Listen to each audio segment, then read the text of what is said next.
wants to know if you spent the $20 that you won yesterday on Loyola. He's going to want it back with the over of the Arkansas game. So there you have it there. 53-41 North Carolina. They look to be in decent shape. Carolina, and let's do them for a second. And then we'll get some calls up. A lot of calls, and let's give Bob a chance. Let's do Carolina. I mean, last year there was an ugly final ruined by the officiating. The officiating did a horrendous job in the Gonzaga final last year with North Carolina. They ruined the game. I killed them on the air. All right, killed them by name, too. They deserved it. They called every foul. There's no flow to the game. They did an atrocious job. They ever see them in a big game again, I'm not watching it. I'm telling you, Bob, and you know I'm right. Yeah. You know I'm right. But anyway, Carolina, listen, he's won three championships now in North Carolina? I think it's 3, right?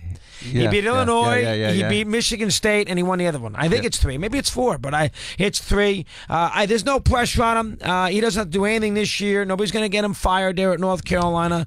What's your take on this Carolina team? I think they have a shelf. I think they can win a couple games. I think they might beat Texas A&M in the next round, but I don't think Carolina's a Final Four basketball team. They got 10 losses, and everybody else who's a Final Four contender doesn't have that many losses. So they've had sort of a disconnected season this year, although they beat Duke 2 out of 3.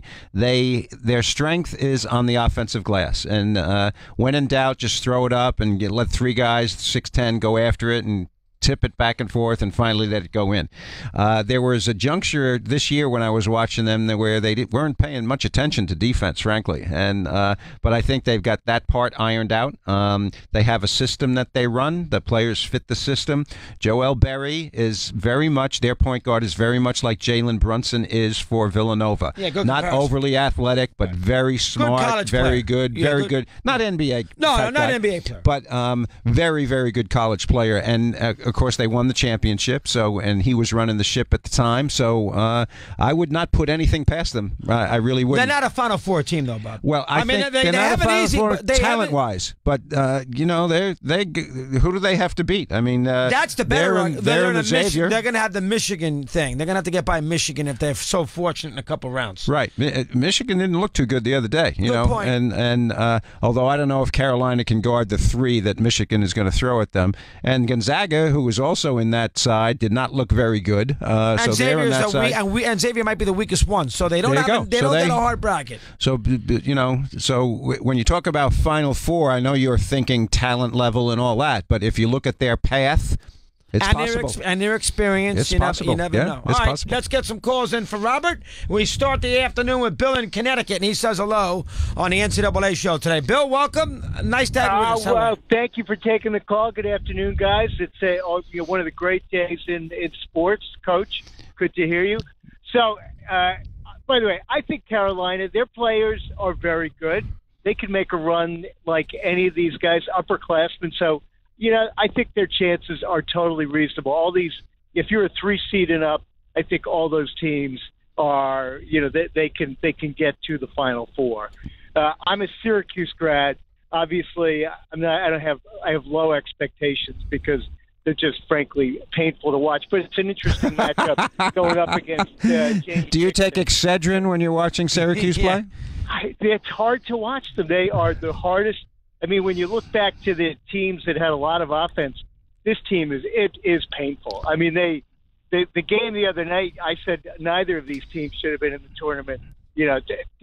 Any two would have been better than them. But, that's how it goes because a lot of the teams are sort of so-so, I suppose. Well, but what's your take on that? And by the way, I think Coach Oates at Buffalo, he's a good candidate for Pittsburgh. They should just look up the road. That's a good thought. Job there, that's Billy. A good thought. Well done. Yes. Yeah. Go ahead. I think Syracuse can befuddle people, and I agree with you. If you're a Syracuse fan, they are somewhat maddeningly to watch because they drive you nuts with some things. But they do have 3 guys, all of whom can score, all of whom could shoot the 3 and go one-on-one, but they don't have any depth. If they can make the team that they're playing stay in the 60s and not be a 80 point-a-game type outfit, they have a chance to beat teams. Frankly, I thought it was a stretch for them to get into the tournament. We all thought so. But now that they're in, they won a game. Let's don't forget VCU. They went from first four to the Final Four. Let's don't forget Syracuse 2 years ago. They were in a similar position then, a little different style of play, and a little different talent level. But they were one of the last teams in, and they made it to the Final Four. So there's a history there with Coach Boeheim. Does it help Dixon knowing Boeheim's philosophy well at Pittsburgh? No doubt Does it help him in this next game No here? doubt about it. And Dixon coached as Pittsburgh coach, coached against Jim Boeheim, coached against the Fame Zone, so he knows how to attack that, and that is a very big positive check mark for TCU and the Horned Frogs in this game. We'll keep an eye on that with PJ in Atlanta with Bob and Chris. PJ, good afternoon. Your turn. How are you today, pal?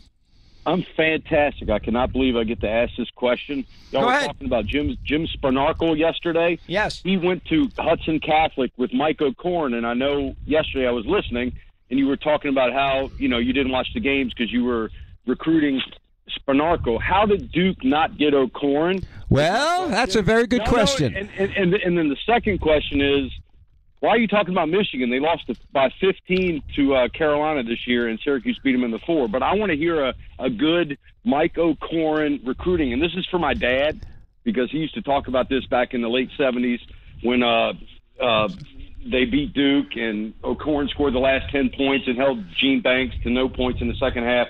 So tell me about that 79 season and how you didn't get Mike O'Korn. Well, thanks for taking the call, man. You got it. Okay. Well, the short answer to your question is we didn't get Mike O'Korn, and we got Eugene Banks, who was the #1 forward in the country that year. Don't get me wrong. We were trying to get Mike O'Korn, but Mike O'Korn went to North Carolina instead, so he was right down the road. And I'll tell you a little recruiting story. We got Jim Spanarkel, so I was going back to Hudson Catholic, and Joe Pope was the coach there. And I got there early, and there was a game that night, but I was going to visit the academic people at Hudson Catholic to go over Mike's transcript and so on. And I looked inside the gym, and there was a gym class going on, just the regular kids out there. And they're playing some kind of hockey inside, with, I didn't know whether there was a ball or it was a puck or whatever it was.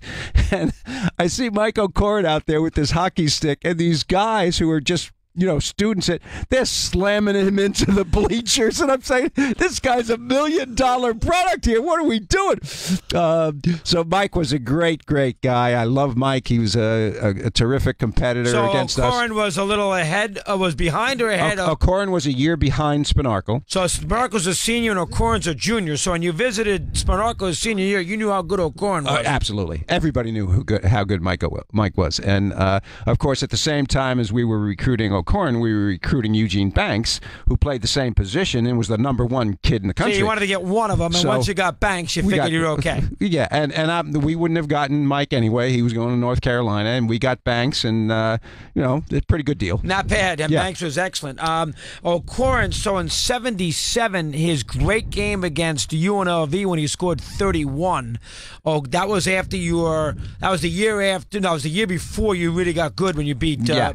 So that was the Final Four prior to it, because with McGuire and that Marquette was in Atlanta. And Atlanta, and when of course Dean went to the Four Corners, and O'Korn in the semifinals against Vegas scored 30. One of the great, and he's a freshman. One of the great games you're ever going to see out the Omni in Atlanta. Well, no doubt about that. And here's an addition to your story. Okay, after the game, Dean Smith is up there, and of course, Dean Smith says everything right and everything politically correct and so on and so forth, right? So Mike O'Korn, this freshman from Jersey City who's got a Jersey City accent, okay, and Dean Smith has no accent, right? So Mike's up there, so they ask Dean some questions, and they go to Mike as the player of the game. And one of the writers says, and this is, end of the year, right? So one of the writers says, "Is that your best game ever?" And Mike said, "So far." He really wasn't as great. That was almost the highlight of his career. He wasn't as good at North Carolina as he was that freshman year in that Final Four. You know that? Yeah, well, he had a great career, though. He had a great career. But I thought he'd be really a great great player off that Final Four, and he wasn't as good as I thought he was going to be after that Vegas game. I can understand that thinking, but I mean, he was drafted high. He had a good pro career, with the Nets, and he was a great baseline player. Did you run into him when you were with the Nets? Was he he was sure. on I know, team. Mike. Very so he well. was on the team when you were coaching the Nets? No, he was not. He was not. somewhere else by then. But he was at Rutgers with Eddie Jordan, my former assistant, as an assistant coach. So I saw him when I was covering games there. And he, great guy. I mean, Mike O'Corn's a great guy, and he was a fantastic Very good guy. player. Excellent. So you now Banks was great too. Now you didn't have Banks your senior year, right? Because you left. You had gone by then. Was Banks there for the whole 4 years for you? Banks was there the whole time with me, and then when we left, he had his senior year at Duke. That's what I meant. So you had him for 3 out of the 4 years. Krzyzewski had for the Banks, senior year. Right. Krzyzewski inherited Banks and Vince Taylor, who was a great guard, and Kenny Denard. So those were the three guys that were the terrific players that were left when we left Duke. How hard is it to leave? You still got to put a good team, and you got a great player in Banks, and you left with Banks still there. That ought to be tricky for Foster. I didn't leave. Foster. I mean, I had to leave, but Coach Foster left. Right? Yeah, and how about the situation with Banks? I've asked you this before with the death threat at the Final Four. Yeah, and you guys did not know about that, right? I did not know about that. I'm sure Coach Foster knew about that, and how he handled it with Banks. I think he told Banks about it, and we had police around the bench. So Banks knew before the game what was going on. Yes, and he's knowing Coach Foster, I'm sure he said, "Look, you don't have to play." This is the championship game against Kentucky, folks. Right? And death threat from some Kentucky fan, I guess, and but he played, and he played great. We lost by 6, and they were better than us. Givens had a great game. Yeah, they were a little but Gene played very well. More experienced than you guys were. Yeah, they were. We were a bunch of freshmen and sophomores in that game. But there was that death threat, which was extremely interesting afterward to me. I didn't know about it when it happened. If you did not get Spinarco, would you been able to? Was he the key for Jaminski and Banks, and then Vince Taylor? You recruiting those three guys afterward? I don't think there's any doubt. So no about Spinarco, the other 3 don't go. Maybe. We wouldn't want to take a chance on that. Jaminski, I think we would have gotten anyway. But if we weren't showing really good progress like we were when Banks was a senior in high school, I don't think we would have gotten him. Yeah, because by the time Banks got there, Spinarco had played 2 years, and Jaminski had played 1 year. So he knew he was walking away. He knew he was. Now, in those days, though, Bob, Duke was not the place to go like it has been recently. Right. I mean, you had to work to go. It wasn't like, hey, I got to go play at Cameron Indoor, the ACC. It's great, Duke. It wasn't on that level at that time as it has become in the last 10 years. No, not at all. And so I think the world was shocked when we got Banks. And Jaminski was a great player, was one of the greatest players in the history of Duke, but he was not as highly recruited because he was a junior and he came out early, and a lot of people didn't know about him. Right. But Gene was, he was the man. And had we not made progress in winning, and we can say this about schools now also, kids want to win, and have we not made progress in winning, Gene, we may not have gotten him. All right, big development in college basketball that you stew on it. Isaac Haas out for the tournament, fractured elbow, Purdue. Oh, my goodness. We'll be on this story. Justin Shackel, more details and scores. We continue on a busy program here on Mad Dog Unleashed.